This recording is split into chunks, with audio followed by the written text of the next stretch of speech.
Urashaka ikibanza cyo kubakamo kiri ahantu hatuwe cyane hano mu mujyi wa Kigali?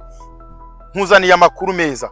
Hari ibibanza twakase hano muri Kabuga hafi y'ibigega bya essence n'imbuhazi.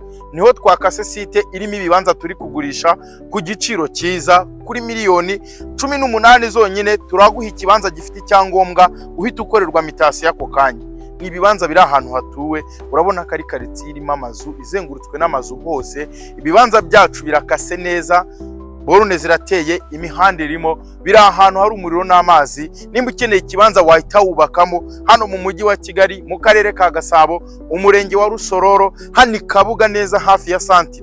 Nimba uhazi kuri ibi ibigega bya essence aho bita kwa Gatera, ni hafi yaho, na ahantu hafi ya kaburimbo, na ahantu heza cyane ushobora kugura ugatura, yewe waba utanahatuye ikibanza cyaho kikazamura valeri vuba cyane kuko ni hafi ya kaburimbo. Kuri miliyoni 18 zonyine zizane tugukorere mitasiyo y'ikibanza cyiza kiri muri site nziza y'imiturire hano Ikabuga.